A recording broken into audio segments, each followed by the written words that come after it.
We were considering yesterday the importance of relationship.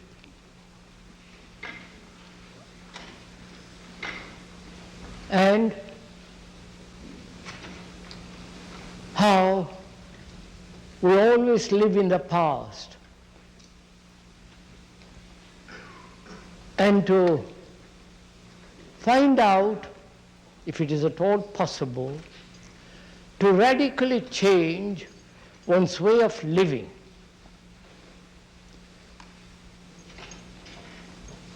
And we're going to examine together the question of what is hidden in the consciousness,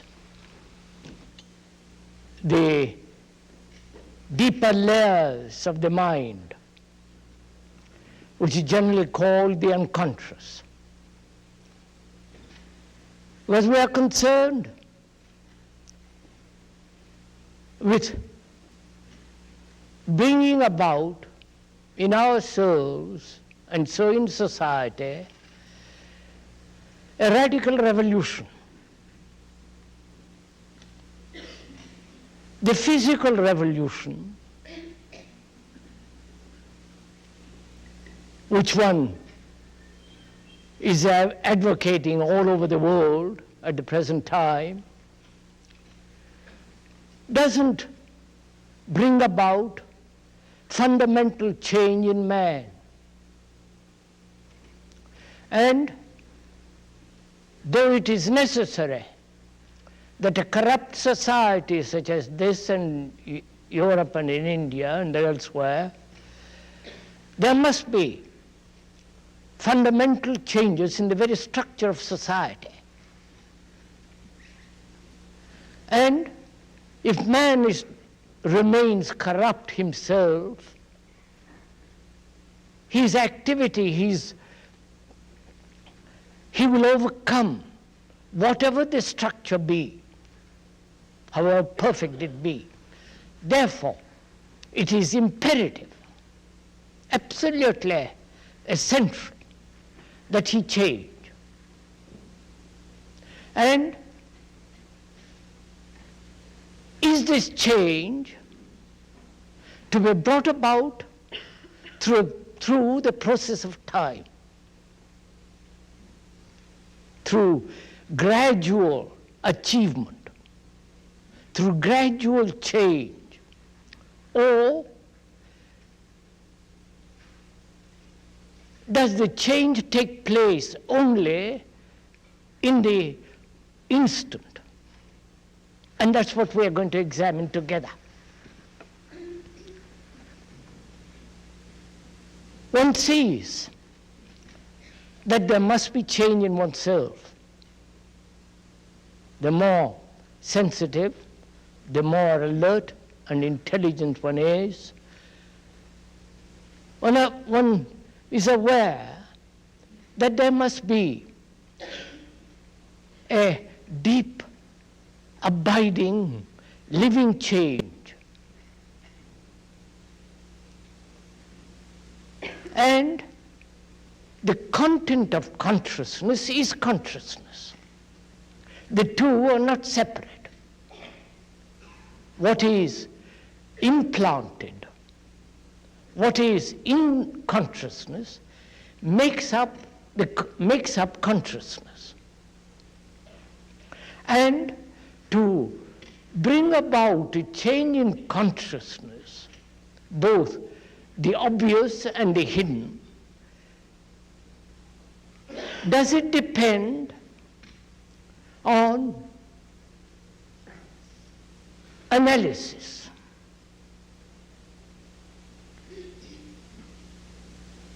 Does it depend on time? Does it depend on environmental pressure? Or is the change to take place totally independent of any pressure, of any strain, of any compulsion?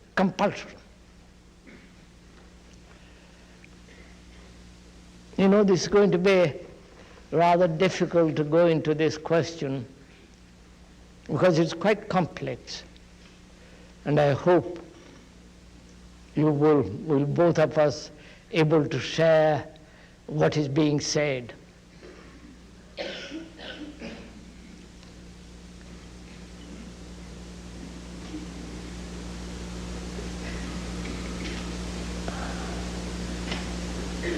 I don't know quite where to begin this whole business. Do you?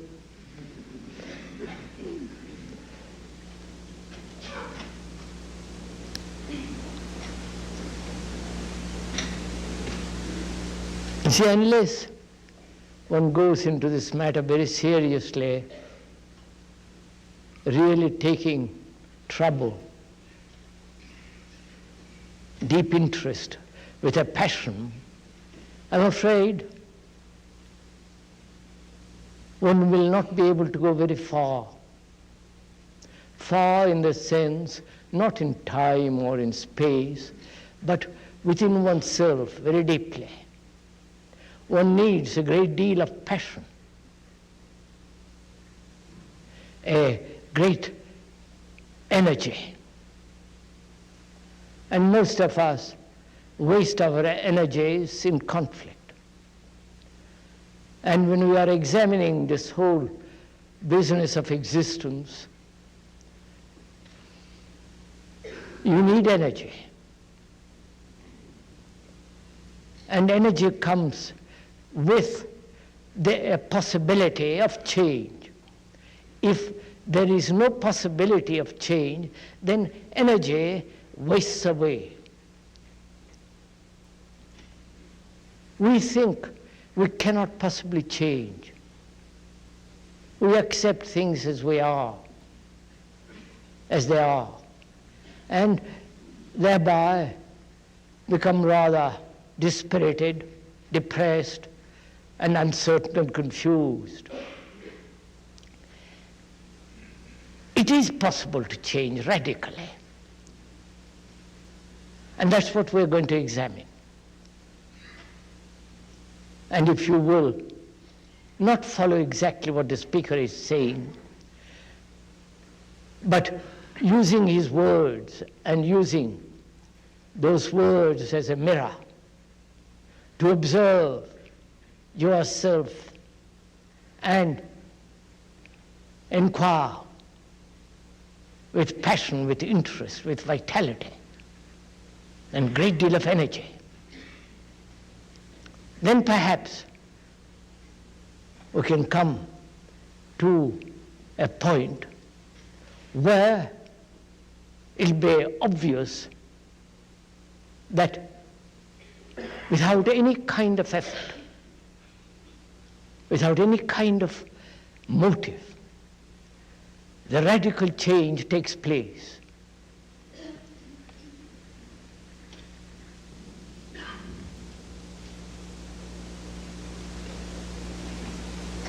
As we were saying yesterday,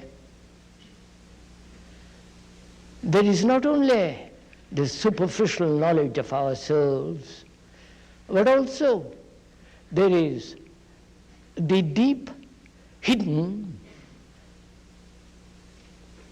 content of our consciousness. And how is one to examine that? How is one to expose the whole content of it? Is it to be done bit by bit, slowly, gradually, or is it to be exposed totally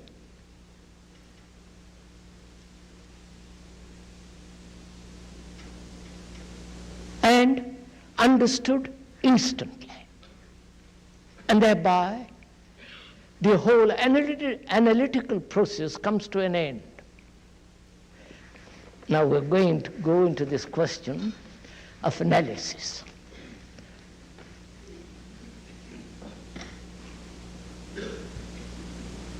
To me, to the speaker, analysis is the denial of action.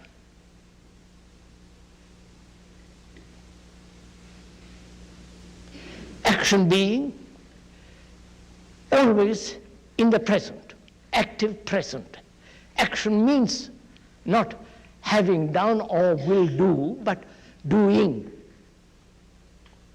Analysis prevents that active action in the present. Because in analysis, there is involved time.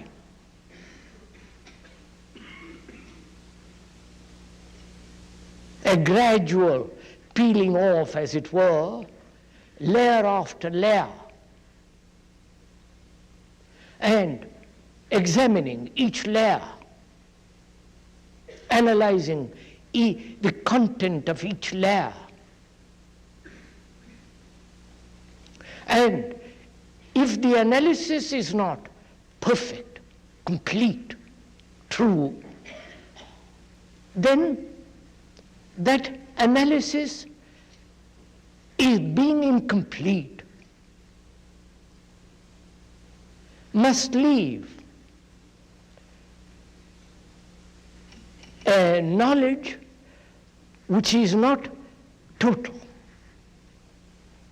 And the next analysis springs from that which is not complete. Are we following all this? Look, I examine myself, analyze myself.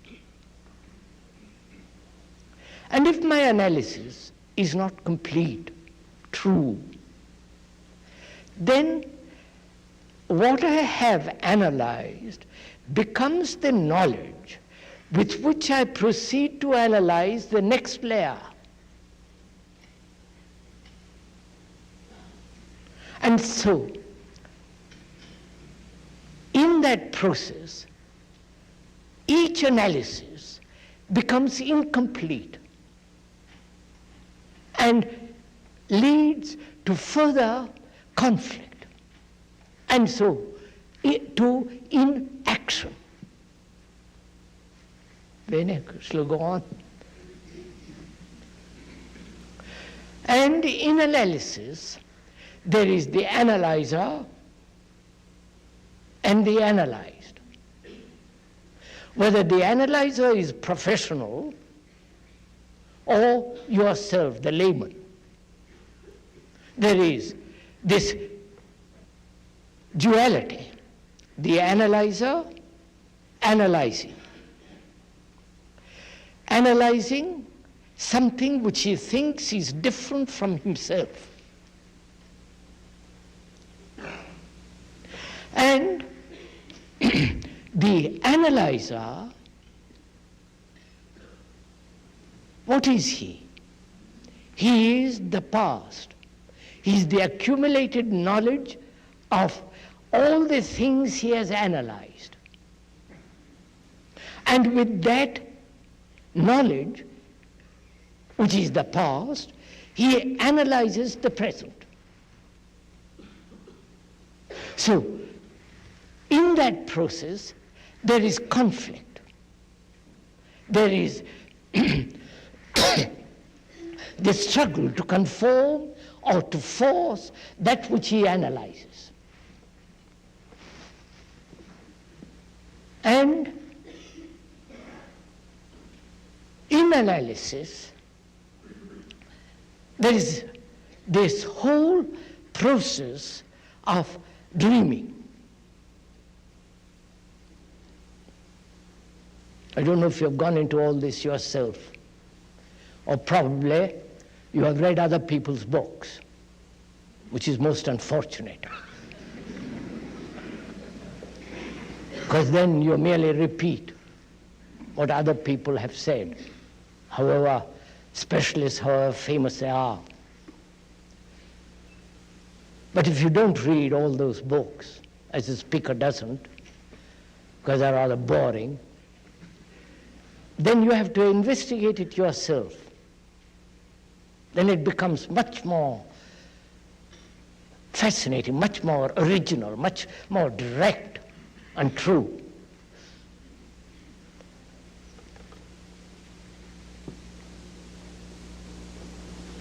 process of analysis,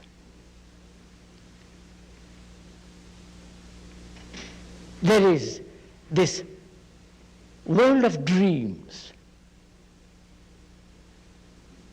And we accept dreams as necessary, because the professionals have said, you must dream, otherwise you go mad. And there is some truth in that.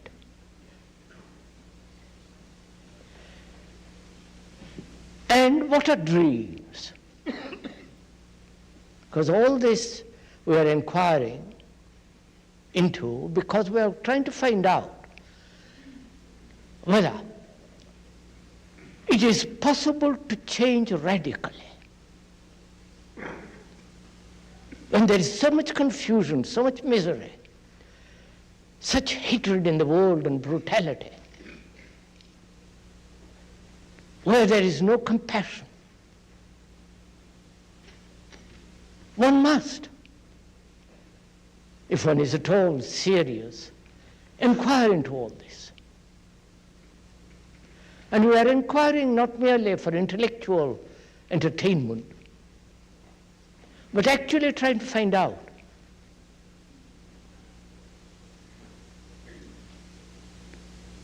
if it is possible to change. And when you see the possibility of change, whatever we are, however shallow, however superficial, repetitive, imitative,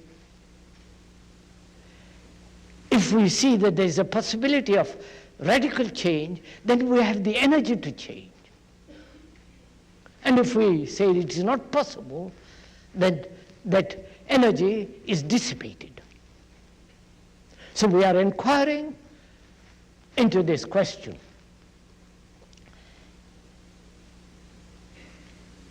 Whether analysis does produce a radical change at all, or is it merely an intellectual entertainment, an avoidance of action. As we were saying, analysis implies entering into the world of dreams. And what are dreams? How does these dreams come into being?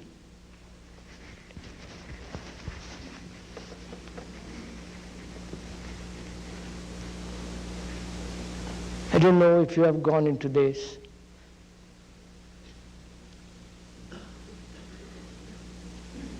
If you have, you will see the dreams are the continuation of our daily life.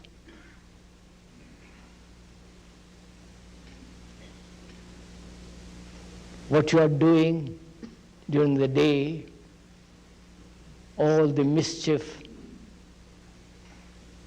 the corruption, the hatred, the passing pleasures, the ambitions, the guilt, and so on. All that is continued in the world of dreams, only as in symbols, as pictures and images.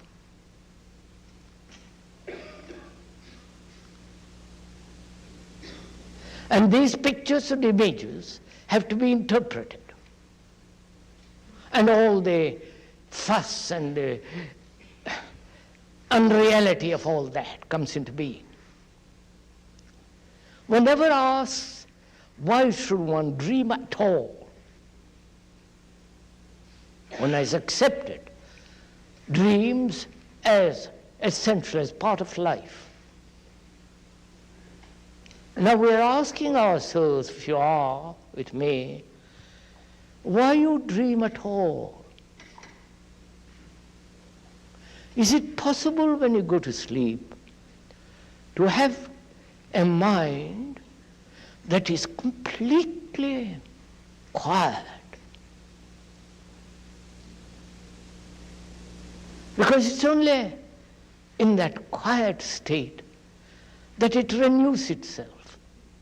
It empties itself of all its content so that it is made fresh, young, decisive, not confused. And if dreams are the continuation of our daily life, our daily turmoil, anxiety, the desire for security, the attachments, then inevitably dreams in their symbolic form must take place. That's clear, isn't it? So when one asks, why should one dream at all? Can the brain cells be quiet? Not carry on all the business of the day.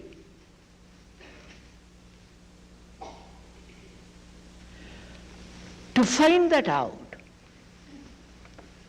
experimentally, not accepting what the speaker says, and for goodness sake, don't ever do that, please, because we are sharing together, investigating together. To find out experimentally, you can test it out by being aware totally during the day, watching your thoughts, your motives, your speech, the way you walk and talk. When you are so aware, there are the intimations of the unconscious, of the deeper layers.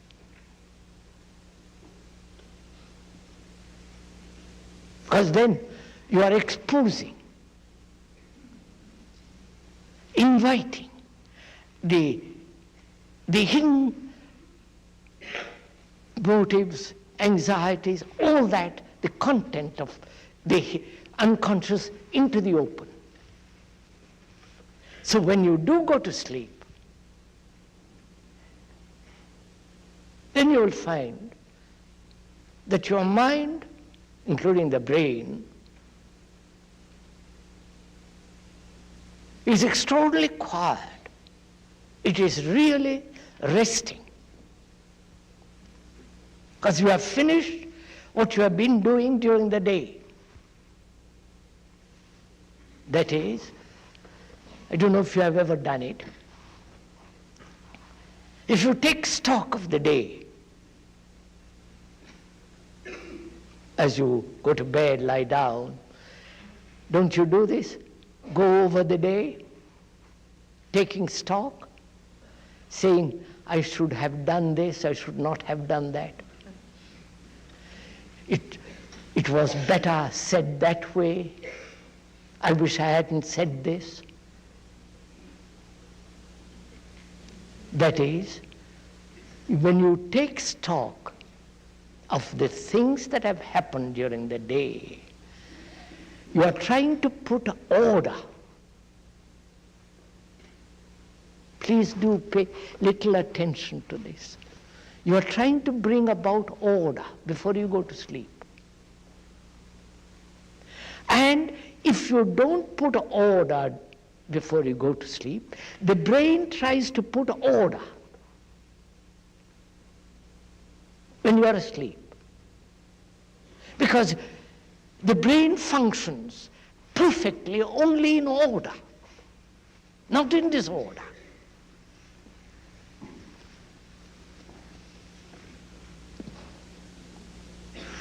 It functions most efficiently when there is complete order.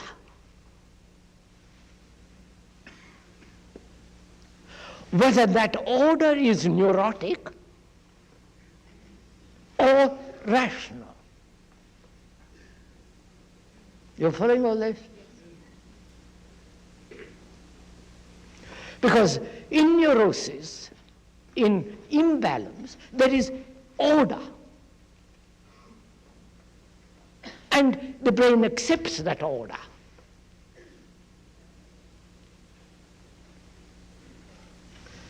And if you take stock of everything that has been happening during the day before you go to sleep, then you're trying to bring about order, and therefore the brain hasn't to bring order while you are asleep. You have done it during the day. And if you bring that order every minute during the day, that is if you are aware of everything that's happening, outwardly and inwardly. You're following? Yes. Outwardly in the sense, the disorder about you, the cruelty, the indifference, the callousness, the dirt, the squalor, the quarrels, the politicians and their chicanery, all that is happening. And your relationship with your husband, wife, with your girl or boy, aware of all that during the day, without correcting it, just being aware of it. The moment you try to correct it, you're trying to bring disorder. But if you merely observe actually what is, then what is order.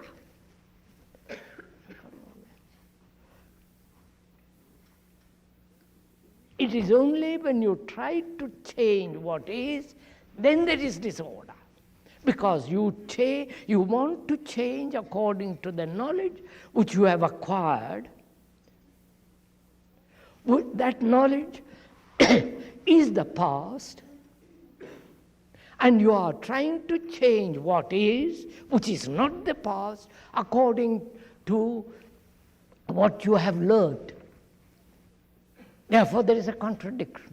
Therefore, there is a distortion. Therefore, there is disorder. Right? I'm following all this. I hope you are working as hard as the speaker is.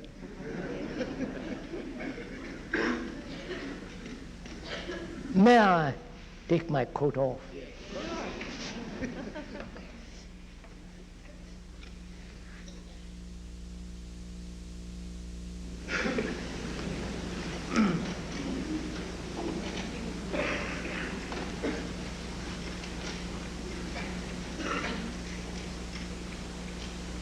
So during the day, if you are aware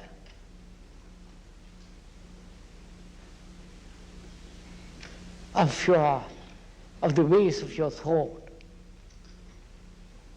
your motives, the hypocrisy, the double talk, doing one thing, saying another, thinking another, the deception, the masks that you put on, the varieties of deceptions that one has so readily at hand. If one is aware of all that during the day, you don't have to take stock at all when you go to sleep. You are bringing order each minute. So when you do go to sleep, you will find that your brain cells which have recorded which hold the past become totally quiet. and your sleep then becomes something entirely different. In that sleep,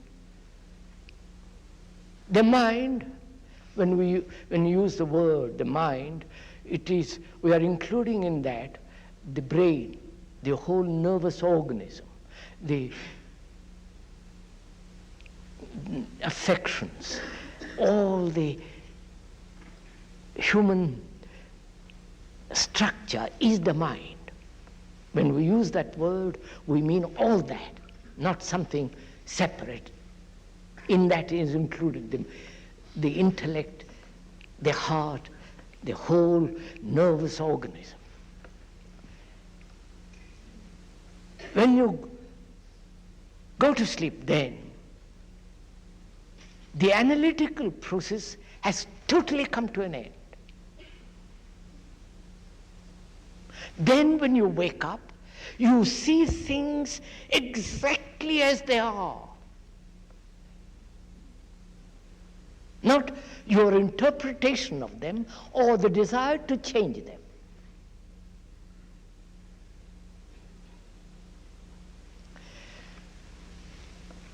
So, analysis to the speaker prevents action. And action is absolutely essential. Now, in order to bring about this radical change. So analysis is not the way. Don't accept, please, what the speaker is saying, but observe it for yourself. Learn about it. Not from me, but learn by watching all the implications of analysis. Time, the analyzer and the analyzed, the analyzer is the analyzed,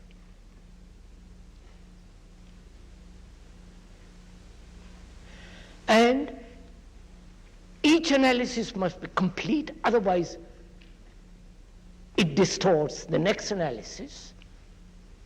So seeing the whole process of analysis, whether it's analysis, introspective or intellectual analysis, is totally wrong.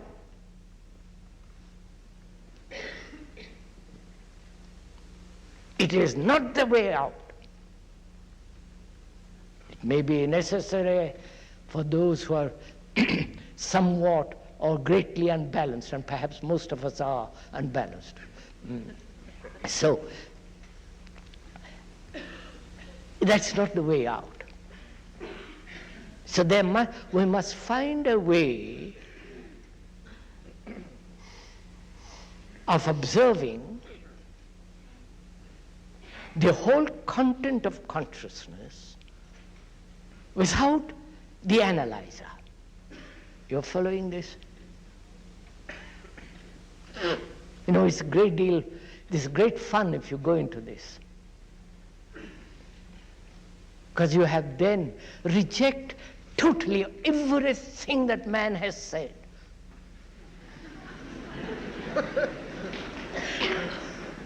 No, please don't laugh. Because then you stand alone.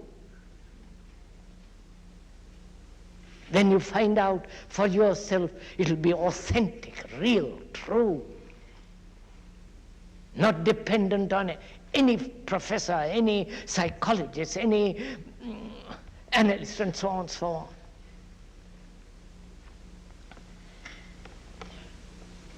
So one must find a way of observing without analysis. I'm going to go into that.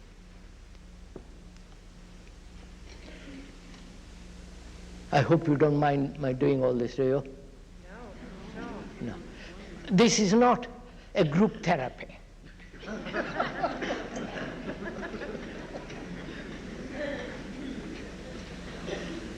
This is not an open confessional. This is not that the speaker is analyzing you or making you change or becoming marvelous human beings. You have to do this yourself. And as most of us are second-hand or third-hand human beings, it's going to be very difficult to put away totally all that has been imposed on our minds by the professionals, whether religious professionals or the scientific professionals. We have to find out for ourselves.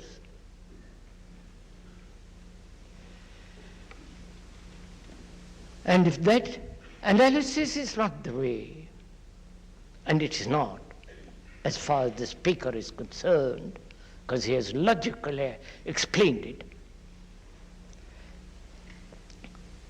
then how is one to examine or to observe the total content of consciousness? And what is the total content? What is the content of consciousness? Please don't repeat what somebody else has said. What is your total content? Have you ever looked at it? Have you ever considered it? If you have, is it not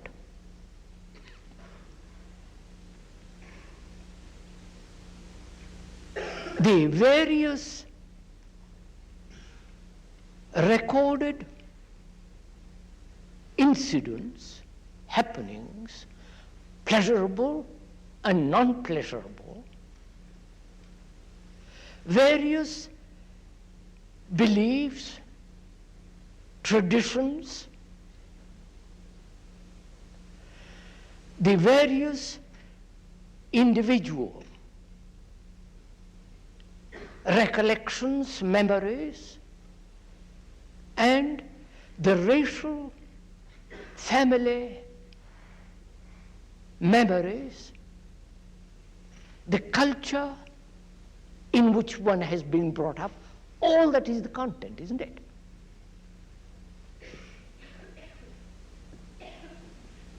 Being born in India as a Hindu, Brahmin and so on, with all its traditions and superstitions, with its dogmatism, beliefs, all that culture of thousands of years is stored up. And the incidents that take place every day, the memories, the various pains, the unhappiness, the incidents, the insults,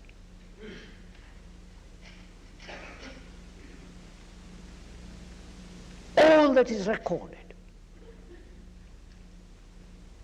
And the content of all that is my consciousness, as your consciousness. You, as a Catholic Protestant, living in this Western world with this search for more and more and more.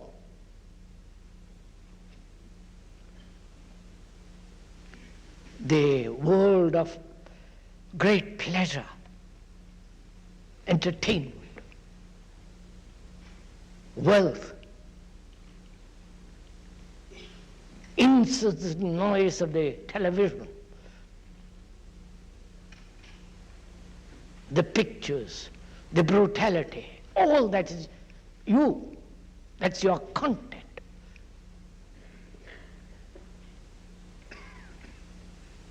And how is all that to be exposed?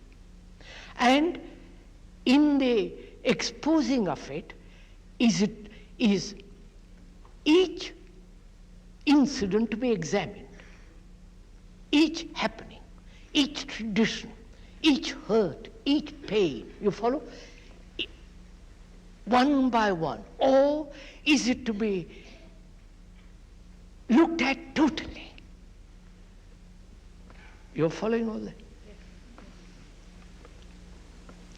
If it is to be examined bit by bit, one by one, you are entering into the world of analysis.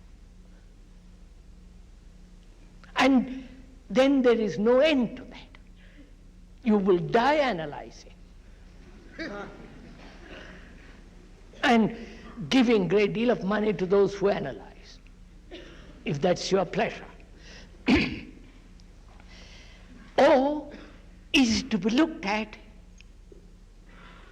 totally? Now we're going to find out how to look at these various fragments, which are the contents of consciousness, totally, not analytically. Bene? We're communicating with each other. Yes.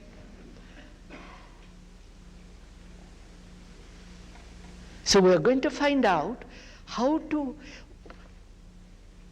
observe in which there is no analysis at all. That is, we have looked at everything, at the tree, at the cloud, at your wife and your husband, the girl or the boy, everything as an observer and the observed, right?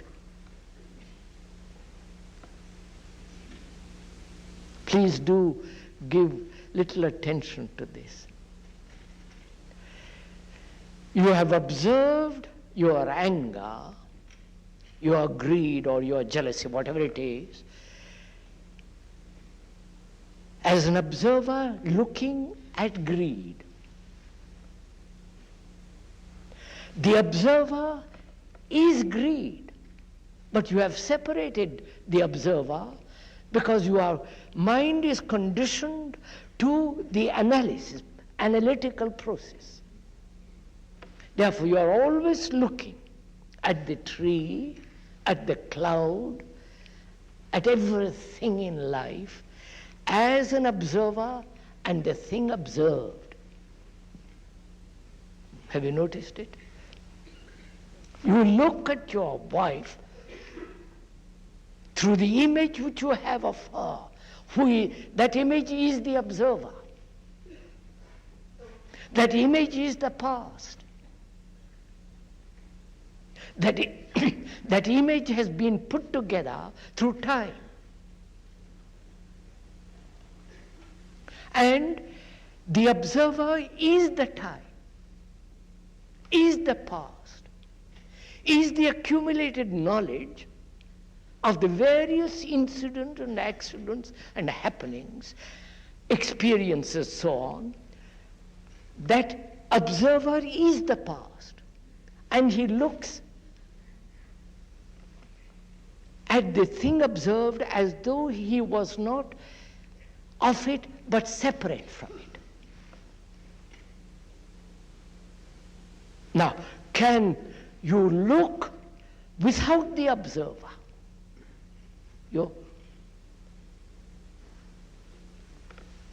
That is, can you look at the tree? Please listen to this. Can you look at the tree without the past as the observer?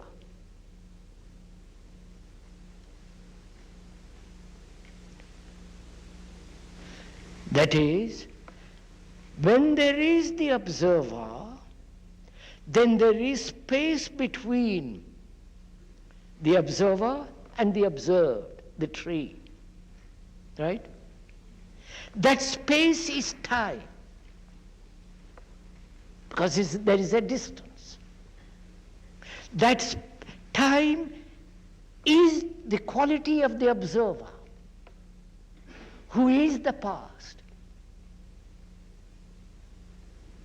who is the accumulated knowledge, who says that is the tree, or that is the image of my wife.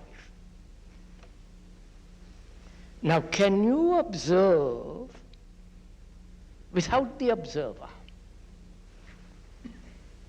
That is, can you look not only at the tree, but your wife or your husband, without the image?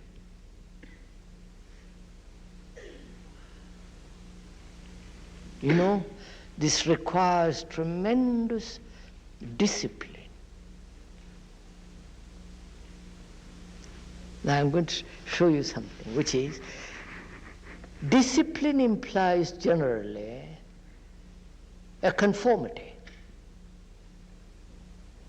a drill, imitation, conflict between what is and what should be.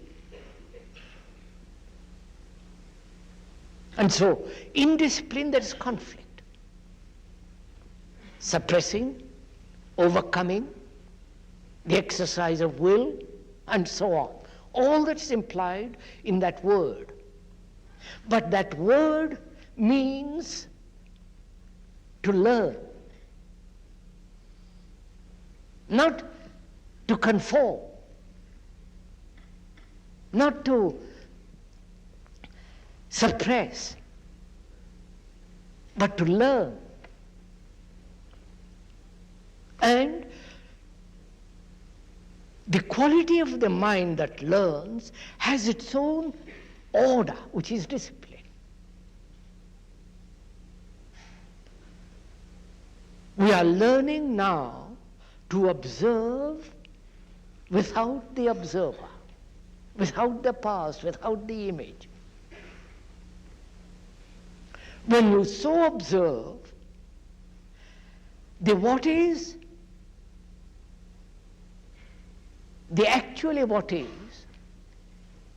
is a living thing, not a thing looked upon as a dead thing, as recognizable by the past event, by the past knowledge. Are you following all this? Look, sir, let's make it much simpler than this.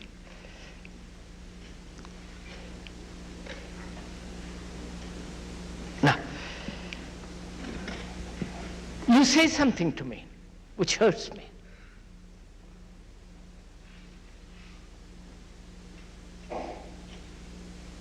And that hurt, the pain of that hurt is recorded.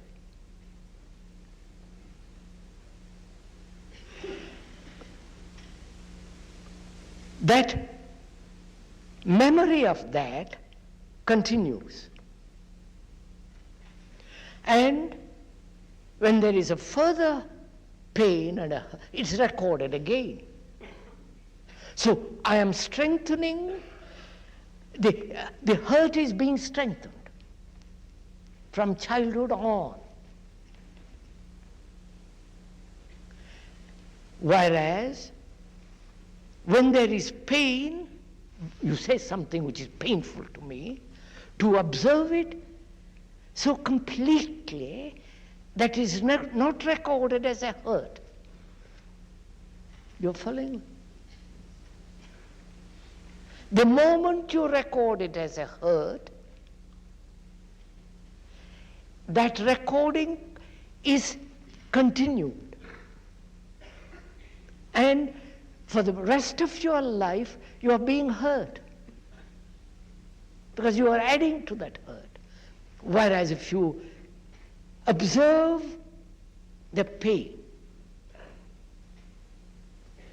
and to observe the pain so completely without recording it is to give your total attention at the moment of the pain. You're getting on? Are you doing all this?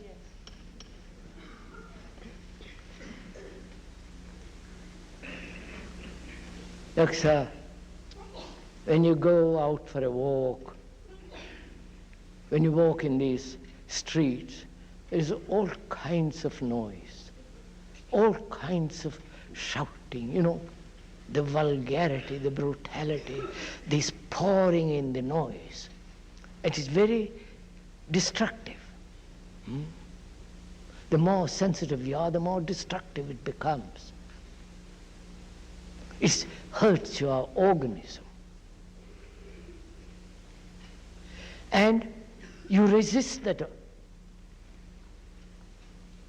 the hurt. And therefore you build a wall.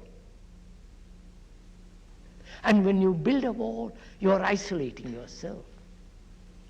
And therefore you are strengthening the isolation, which you will get more and more hurt. I don't know if you... So whereas if you are observing that noise, being attentive to that noise, then you will see that your organism is never hurt. So, to observe, please, if you understand this one radical principle, you will have understood something immense. That where there is an observer separating himself from the thing he observes, there must be conflict.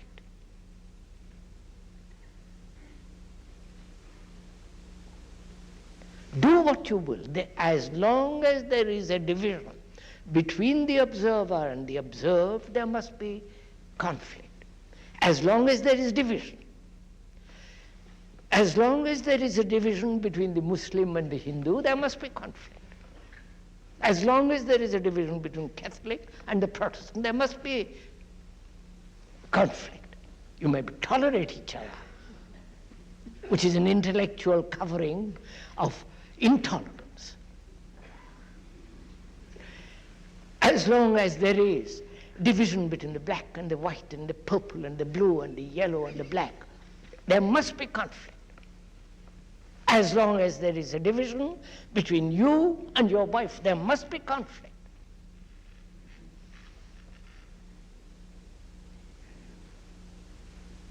And this division exists fundamentally, basically, as long as there is the observer separate from the thing observed. As long as I say, anger is different from me, I must control anger, I must change anger, I must control my thought, I must control, change, do this. In that there is division, therefore there is conflict. Conflict implies suppression, conformity, imitation, all that is involved in that. If you really see the beauty of this, that the observer is the observed, the two are not separate. Then you can observe the totality of consciousness without analysis. Then you see the whole content of it instantly.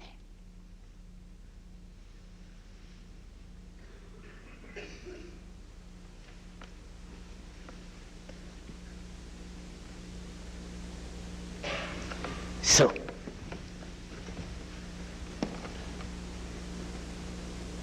that is, the observer is the thinker.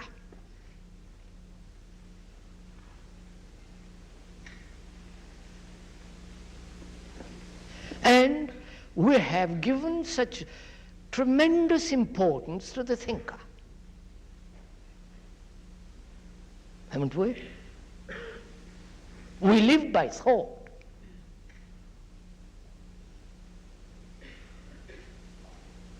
We do things by thought. We plan our life by thought.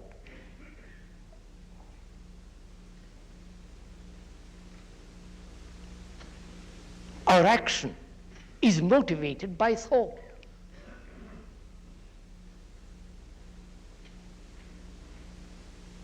And thought is worshipped throughout the world as the most extraordinarily important thing, which is part of the intellect.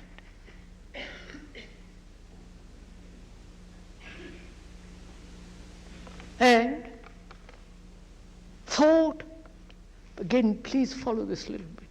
Thought has separated itself as the thinker. The thinker says, these thoughts are no good, these are better. He says, this ideal is better than that ideal. This belief is better than that belief. It is all the product of thought.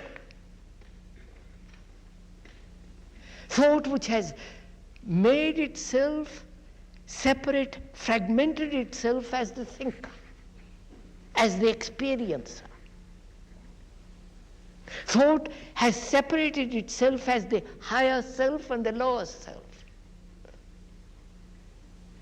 In India they call it the Atman, the higher. Here you call it the soul or this or that. But it's still thought in operation. Right? That's clear, isn't it? I mean, this is logical, it is not irrational. Now I'm going to show you the irrationality of it.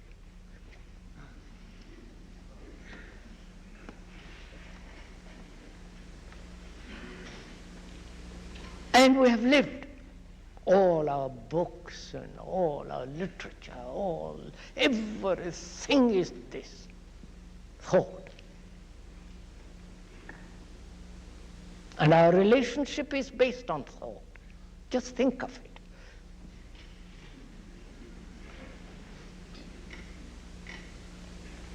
My wife, I haven't got one.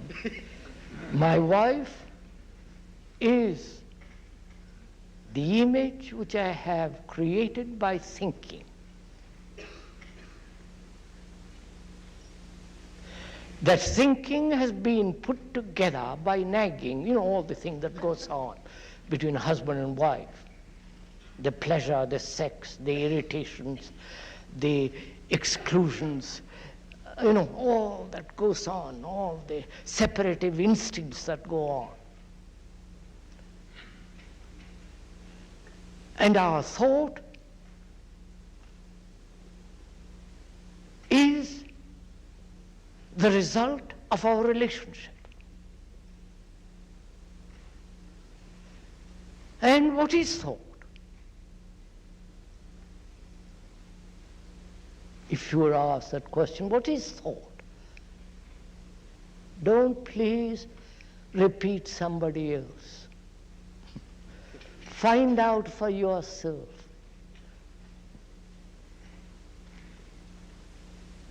What is thought? Surely, thought is the response of memory, isn't it? Memory as knowledge. Memory as experience which has been accumulated, stored up in the brain cells.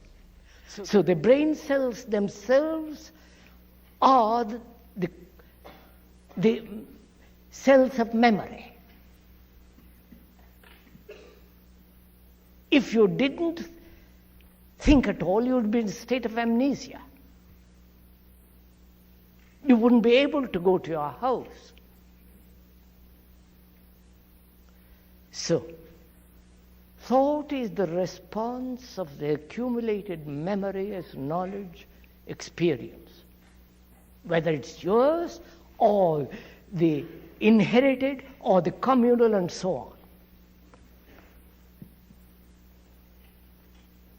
So thought is the response of the past,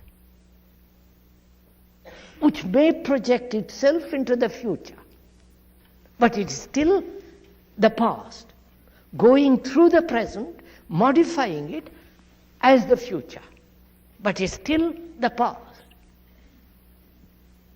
Bene? Shall I go on? So, thought is never free. How can it be? It can imagine what is freedom. It can idealize what freedom should be, create a utopia of freedom. But thought itself in itself is of the past, and therefore is not free, and therefore is always old. Right?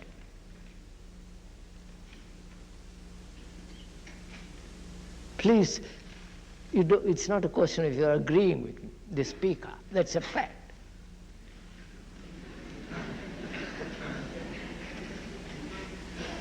And thought organizes our life based on the past. And that thought based on the past projects what should be tomorrow. And so there is conflict. You follow it? And from that arises a question, which is, for most of us, thought has given a great deal of pleasure. Right? Pleasure is a guiding principle in our life. We're not saying that it's wrong or right. We're examining it.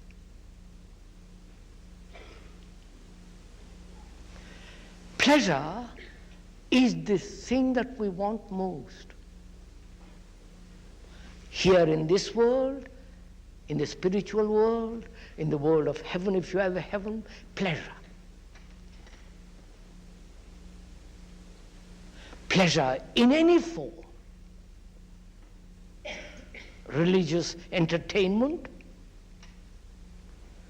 going to mass, all the circus that goes on in the name of religion, and the pleasure of any incident,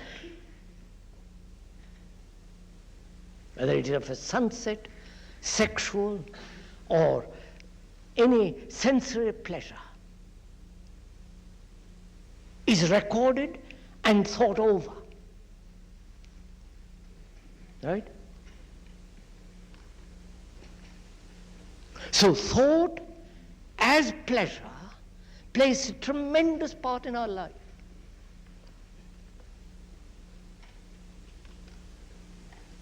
Something happened yesterday which was a lovely thing, a most happy thing.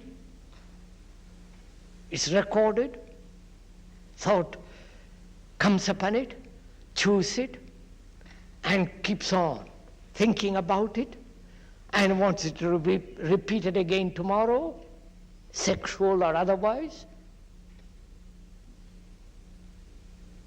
And so thought gives vitality to an incident that is over. I hope you're following all this. And so, the very process of recording is knowledge which is the past. And thought is the past.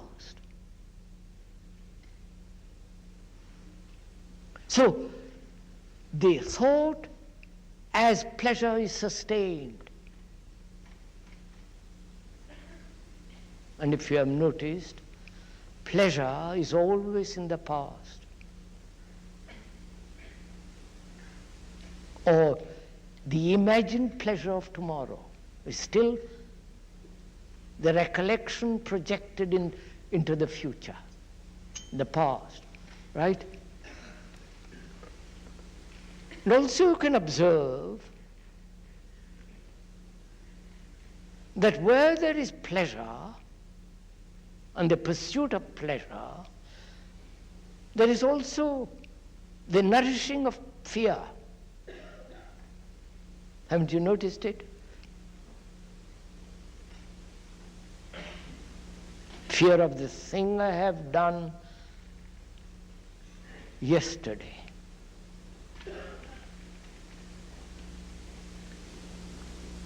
Fear of the pain of which I had, physical pain, a week ago, thinking about it, sustains the fear. There is no ending of that pain when it's over, it's finished, but I carry it over by thinking about it, right? So, thought sustains and gives nourishment to pleasure as well as to fear, right? Thought is responsible for this. I had pleasure yesterday and I wanted to repeat it again tomorrow. I have done something, or I had pain, physical pain, and I mustn't have it again, it's too awful. I think about it. Fear not only of the present, of the future. Fear of death, fear of the unknown, fear of, so many fears. Fear of not fulfilling, fear of not being loved, wanting to be loved. All the machinery of thought. So there is the rationality of thought and the irrationality of thought. Right? Are you following? There must be exercise of thought in doing things. Technologically, in the office, when you cook and when you do this, wash dishes, knowledge must function perfectly. There is the rationality, the logic of thought in action, in doing. But also, thought becomes totally irrational when it sustains as pleasure or fear. And yet thought says, I cannot let go my pleasures. And yet thought knows, if it is at all sensitive, aware, that there is pain coming with it. So, to be aware of all the machinery of thought, the complicated, subtle movement of thought. And it's not difficult. It really is not at all difficult. Once you say, I must find out a way of living that is totally different. A way of life in which there is no conflict. If that is the real demand, as your demand for pleasure, if that is your insistent, passionate demand to live a life inwardly and outwardly in which there is no conflict whatsoever, then you will see the possibility of it. As we have explained, conflict exists only when there is division between me and the not me. When I am a Hindu and you are a Christian, communist, social, you follow the racket that goes on in this world. Then if you see that, not verbally or intellectually, because that's not seeing, but when you actually realize that there is no division between the observer and the observed, between the thinker and the thought,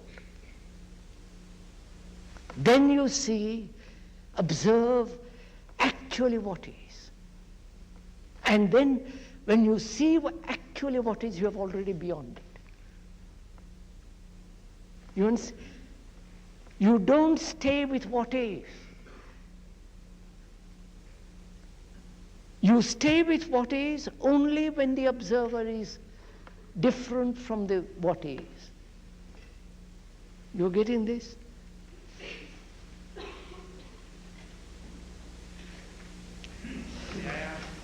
Un momento, signore. I mean, un moment. One moment. A moment, sir. I don't know what the time is, we'll ask. But just see this, sir. It's rather complex, but quite simple, really. Beg pardon? Could you repeat the last part, please, again? Could I repeat the last part again? I don't know what I said.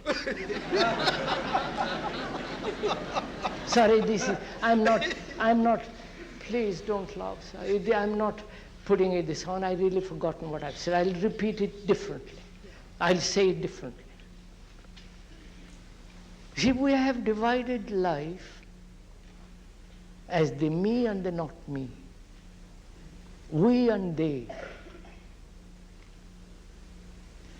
Geographically, nationally, religiously, family, division. This division takes place inevitably, basically, as long as there is the observer different from the thing observed.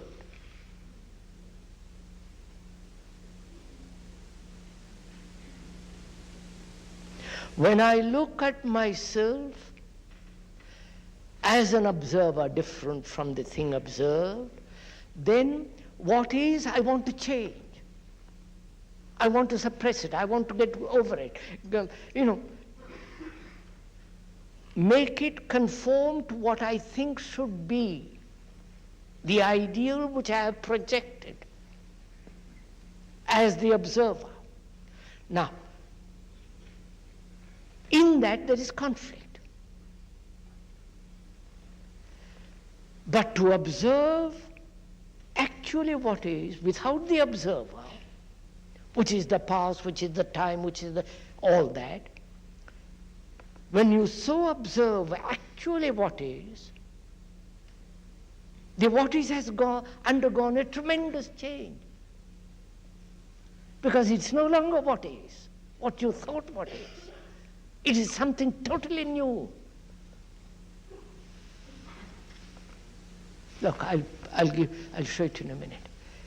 Need I go give examples? I'm not good at giving examples. You see this, don't you? We understand each other?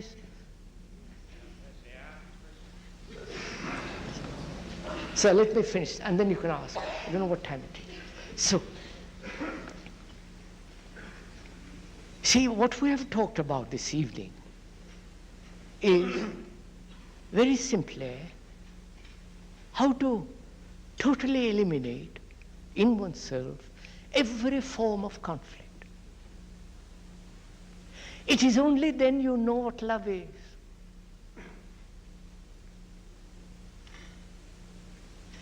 And this can only take place when you can observe the total content of yourself, non-analytically. Analysis must come into being when there is an observer, a thinker who is analyzing. But the thinker, the analyzer, the observer is the analyzed, is the thing that he is going to analyze, is the thought. So when there is this complete cessation of division between the observer and the observed, then what is no longer what is. You've gone beyond. The mind has gone beyond it. Right. Now, sir, proceed. What's the question? What was the question, sir?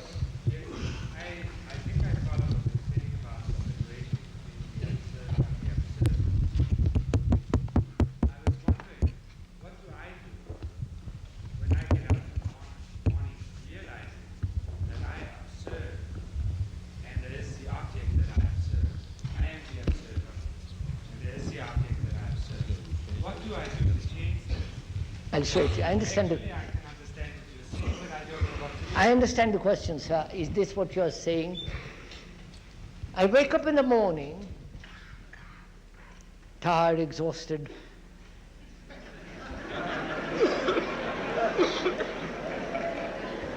I don't know why you laugh. Lazy. And I observe. And I don't want to get up and do all the routine. What am I to do? Is that the question, sir? That is not exactly the way that I necessarily feel when I wake up in the morning. I see the separation between wanting to observe the object and yet being identified with the situation. I do not know how. When you say the same, I don't understand how do I change this phenomenon of the observer and the observer. How do I change it? No, sir. No, sir. I just agree with you and say, yes, this is true. No, sir. Somehow I have to do something. Quite right, sir. That is, sir. There is no identification at all. You can't, when you identify yourself with the observed, it is still the pattern of thought, isn't it? Precisely. Agreed. That's why. How do I get out of that? I'm going to...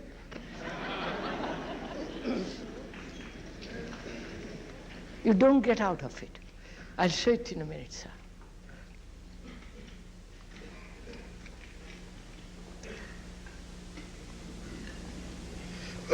So do you see the truth that the observer is the observed?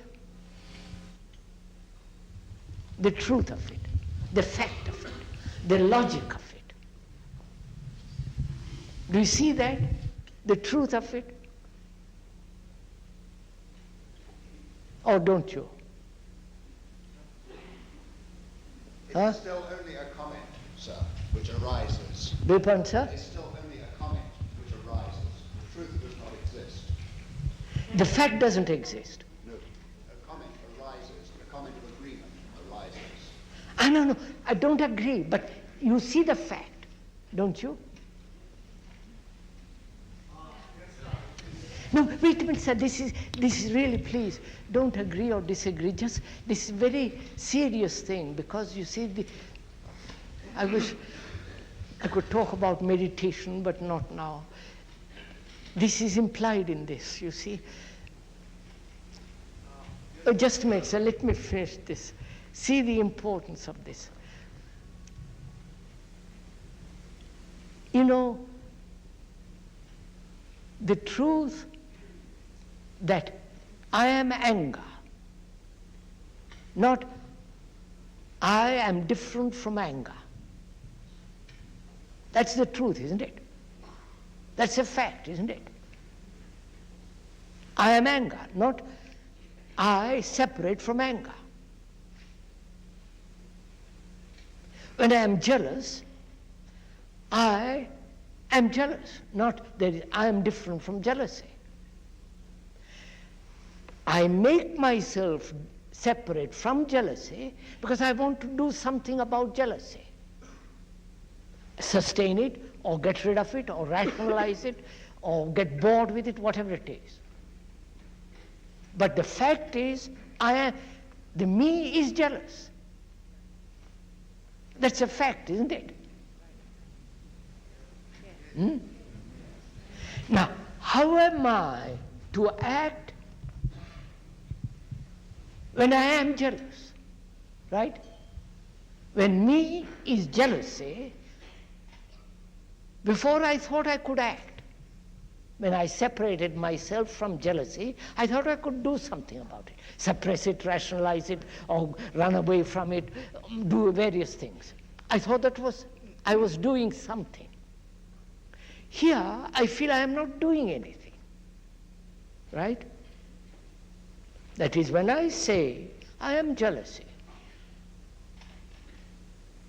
I feel I can't move. Right? Isn't that right, sir?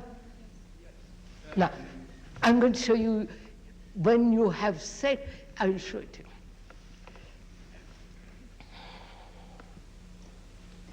Look at the two varieties of activity. The action which takes place when you are different from jealousy, which is the non-ending of jealousy. You may run away from it, you may suppress it, you may transcend it, you may escape and all that, but it'll come back. It'll be there always. Because there is the division between you and jealousy. Now, there is a totally different kind of action when there is no division. Because in that, the observer is the observed. He cannot do anything about it. Right? Before he was able to do something about it. Now he feels he's stumped. He is frustrated. He can't do anything. Right?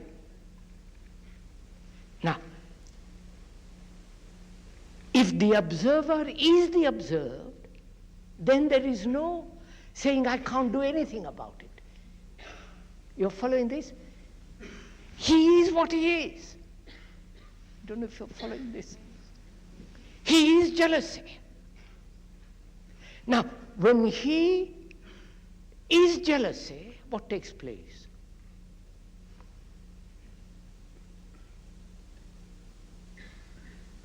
Go on, sir. Look at it. No, do look at it. Do look at it for a minute. Look at it. Take time. When I realize I am different from my jealousy, then I feel I can do something about it. And in the doing of it, there is conflict. Here, in the other side, when I realize the truth of it, that me is jealousy, the observer is the observed, then what takes place? There is no conflict. Then what takes place? The element of conflict comes to an end, doesn't it? There is no conflict.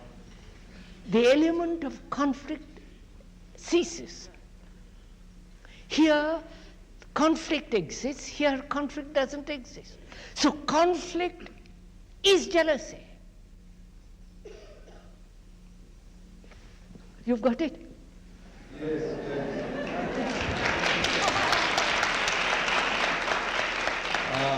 Sir, Don't please. Just see what I've said. Please take time.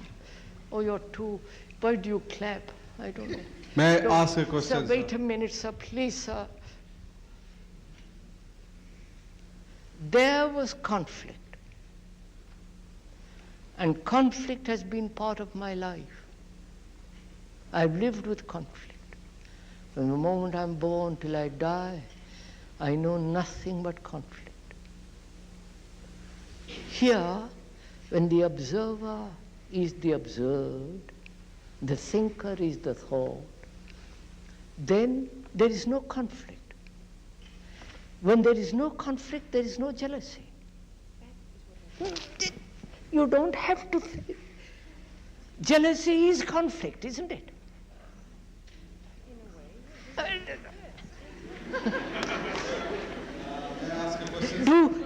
Have you got this? There has been complete action here.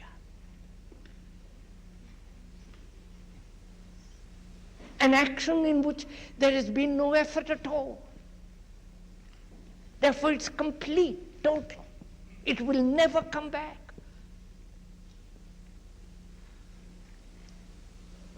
May I ask a question, sir? Yes, sir.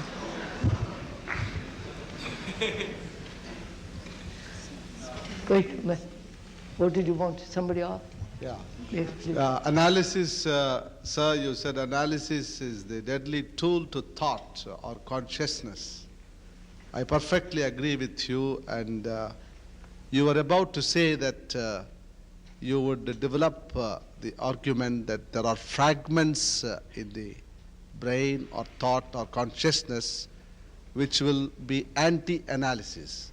I shall be grateful, sir, if you will continue to develop that thought Of where what, you sir? say Of that what, sir? the fragments, you mentioned that fragments will not constitute any conflict or struggle. They will sort of be anti-analytical and will... Sir, you're repeating something. What is it? What is your question, sir? I only request you, sir, to continue what you mean by fragments that will be anti-analytical. Thank you, sir. Fragments. I just explained, sir. There must be fragmentation when there is the observer and the observed at two different things. My Lord, I've explained it. No? Sir, look, this is not an argument. This is nothing to develop. I have gone into it fairly thoroughly. We can spend, of course, lots more time because the more deeply you go into it, the more there is. But, sir, look, we have broken up our life into many fragments, haven't we? The scientist, the businessman, the artist, the housewife, and so on and so on. What is the basis of this fragmentation? What is the root of this fragmentation? The root of this fragmentation is the observer and the observed. He breaks it up. He breaks up life. I am a Hindu and you're a Catholic. Not you.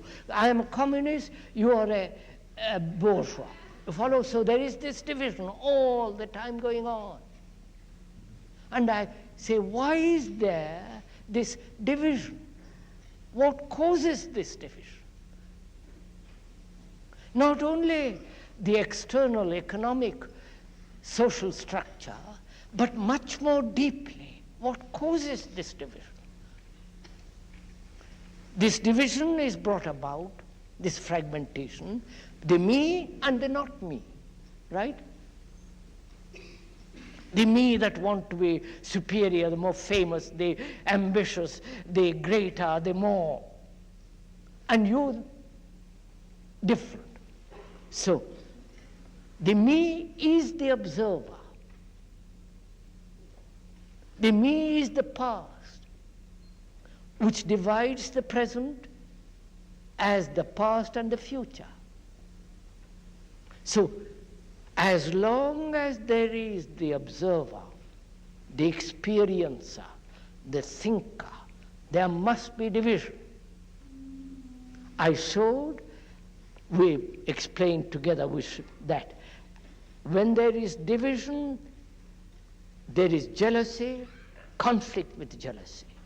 And so sustained conflict in jealousy, where there is the observer is the observed, conflict ceases, and therefore jealousy ceases, because jealousy is conflict.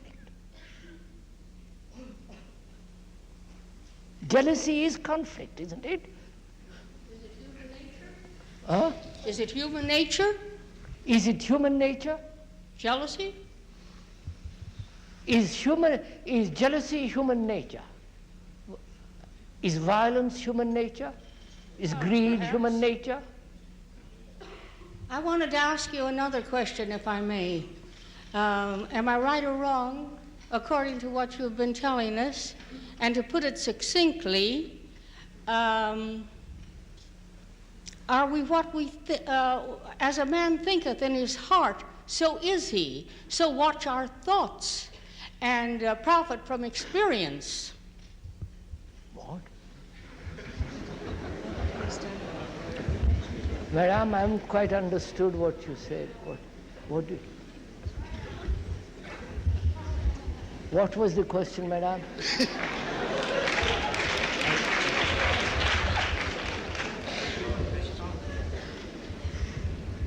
Did you say something to me? Yes, madam. Well, as a man thinketh in his heart, so is he. We should watch our thoughts, shouldn't we? And profit from our past experience? That's just what I was saying. As you think you are. That's just it. As you think, what you think you are. What you think, that you are greater than somebody else, that you are inferior to somebody else, that you are perfect, that you are not beautiful, that you are angry, what you think you are. Right? That's simple enough, isn't it? And until you find out whether it is possible to live a life where thought has its rational function, where thought becomes irrational. We'll go into that tomorrow, next weekend. Excuse me. Yes, madam. Continue in the same vein with the jealousy. When the jealousy is me, and me is the jealousy, conflict ends because I know it's the jealousy and it disappears. But when I listen to the noises in the street, and the me is the noises, and the noises are me, how can conflict end when that noise will go on forever? Can you explain what you understand? It's fairly simple, madam. The question is, I walk down the street and that noise is terrible.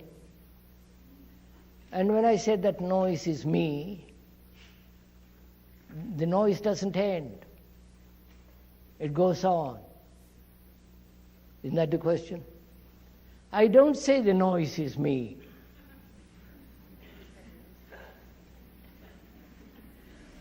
I don't say the cloud is me, or the tree is me. Why should I say the noise is me? No, please don't laugh. I don't know why you laugh about this silly thing. We pointed out just now, that if you observe, if you say, I listen to that noise, listen completely, not with resistance, then that noise may go on forever, it doesn't affect you. The moment you resist, that is, you as separate from the noise, not identify yourself with the noise. I don't know if you see the difference. So look, the noise goes on. I either can cut myself off from it by resisting it, putting a wall between myself and that noise. And what takes place? When I resist something, what takes place? There's conflict. Isn't there? Now, can I listen to that noise without any resistance whatsoever? Yes, if you know that the noise might stop in and out. No. No, that's part of your resistance still. Does that mean that I can listen to the noises in the street for the rest of my life with the possibility I might become deaf and it will disappear? That's the point. No. Listen, madam, I'm saying something entirely different. We are saying as long as there is resistance, there must be conflict. Whether I resist my wife or my husband, whether I resist the noise of a dog barking, or the noise in the street, there must be conflict. Now, how to listen to the noise without conflict? Not whether it will go on indefinitely, hoping it will come to an end, but how to listen to the noise without any conflict. That's what we are talking about. You can listen to the noise when the mind is completely free of any form of resistance. Not only to the noise, but to everything in life. To your husband, to your wife, to your children, to the politician, to listen. Therefore, what takes place? Your listening becomes much more acute. You become much more sensitive. And therefore, noise is only a part. It isn't the whole world. So the very act of listening is more important than the noise. So listening becomes the important thing and not the noise. I think so. I better stop now. It's 7:10. Please.